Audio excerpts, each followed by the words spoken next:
So let's just dive right into it. Have you ever wondered why our absolute best moral intentions, the ones we swear we're going to stick to, seem to just vanish into thin air the second we step out into the complexities of the real world?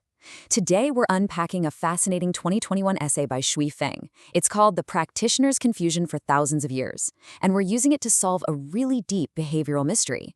We're exploring why human beings struggle so deeply to maintain their moral high ground. And honestly, by the end of this explainer, you might completely rethink how you approach self-improvement.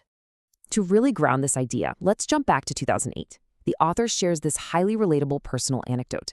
He was living in Zimbabwe at the time and needed to hire someone to help out with the housework. Well, he ended up choosing an African woman specifically because she went to church every single week. His logic was pretty straightforward, right?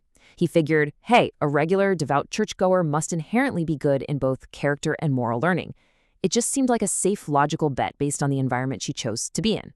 But this brilliantly illustrates the contradiction that kicks off our entire discussion today. See, inside the church, she was devout, she was trustworthy, she displayed this undeniably noble character. But outside the church, well, that brought a pretty shocking revelation. The author was keeping an eye on the home of his elderly British neighbors while they were taking a trip to South Africa, and he had this same maid clean their rooms and their yard. But when the neighbors got back, they told him she had actually stolen several things from them. The trusted, devout churchgoer literally became a thief the exact moment she was placed in a different, unguarded environment. And that brings us to the absolute core of our explainer today, captured perfectly in this quote from the text. Noble when entering the church, but absurd when leaving it. The author isn't just calling out one specific individual here, he's actually defining a profound paradox of human behavior. It's this wild phenomenon where a person's morality is completely tied to the specific physical or social space they happen to be occupying at that exact moment. It's not some enduring, permanent internal trait. Now, what's really fascinating is how this paradox scales up to massive historical levels too. Just consider Chinese officials over the years. During the Mao era, individuals were educated for literally decades in a very specific philosophy, acting as people's servants. But post-reform, when the broader social and economic environment opened up and shifted, those exact same individuals, despite decades of really strict philosophical education, totally changed roles. They started bribing each other and acting as corrupt masters just to benefit themselves. The environment changed and poof, the noble behavior instantly vanished. And listen, this isn't just some isolated historical or geographical fluke. The author points to what he calls fading waves of spiritual cultivation. Think back about 15 years ago.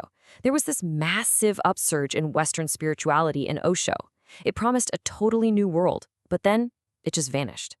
Then came a huge wave of restoring traditional culture, led by figures like Master Jing Kong and Chen Dahui. And today? Well, today, we've got social media groups where modern masters preach about healing, awakening, and Taoism. The author uses a really beautiful metaphor here. He describes these movements as leaving absolutely no traces of footprints on the beach after a storm. They arrive with immense energy, right? But they ultimately fade away without fundamentally changing human behavior. So, why do these movements fade? Basically, it's emotional whiplash. Inside the lecture hall, surrounded by traditional culture and preaching, people genuinely feel like ancient, perfect sages, like Yao and Shun. They feel incredibly noble. But the second they step outside and face reality, they are instantly slapped right back into their original, flawed shapes. It is the exact same dynamic as the church door paradox we saw earlier with the maid. All of this leads to a pretty sad reality that Zhu Feng calls the practitioner's confusion. It's that harsh, sinking realization that you can spend years or even decades learning, reading, and grasping these profound spiritual truths, only to watch your beautiful bubble burst. You suddenly realize you're still standing in the exact same place, dealing with the exact same constant, everyday worries. Which obviously brings us to a massive question. Why? Why does moral education fail us out in the real world?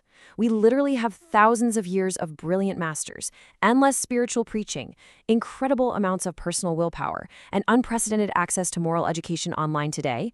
Yet, despite all of that, it constantly fails to sustain actual, consistent good behavior when we're faced with the messy, chaotic reality of life. So what's going wrong here?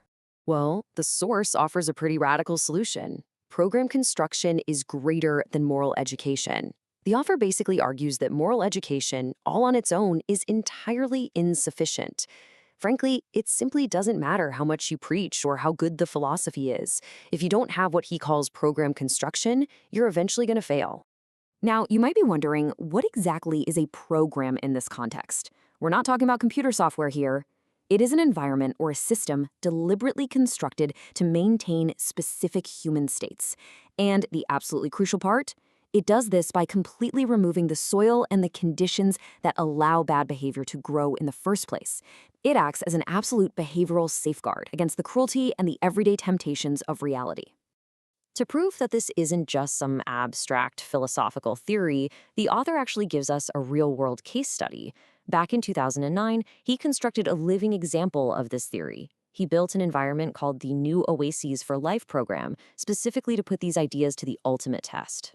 And the results of this engineered environment, they are genuinely fascinating. After 10 years of practice, nearly 100 sages and saints were born from this program. We're talking about ordinary farmers with only basic school educations being elevated, reported to be living beautifully like celestials. And remembering that historical example from earlier, the author claims that within this specific program, there's absolutely zero soil or conditions for corruption or bribery to even take root. The environment literally prevents it from happening. But, okay, here is the catch, and it comes with a pretty stark warning. Inside the program, these individuals naturally maintain their saintly state. But the author openly admits that if he were to abolish the New Oasis program today, taking away that supportive environment, those very same saints would quickly, maybe even instantly, return to being everyday mortal laity. The good behavior isn't permanently locked inside them, right? It is fundamentally sustained by the programs surrounding them. Without a protective life program, we essentially face this ultimate sigh of defeat. As the text puts it, once you get into this world, you have to deny yourself more or less. The sheer cruelty of reality beats us down into a prison of trouble. So what do? We compromise. We surrender to reality. We deny our own moral ideals simply because the environment we live in demands it, just for basic survival. So, what's the ultimate takeaway here? Preaching without a program is just passing clouds. You can sit and study online all day long. You can learn enough spiritual insights to go out and teach others. But if you aren't actively building a physical or social life program that structurally supports those beliefs, all that effort is an illusion. Ultimately, it's going to amount to absolutely nothing. As we wrap up this explainer, I want to leave you with one final thought to really chew on.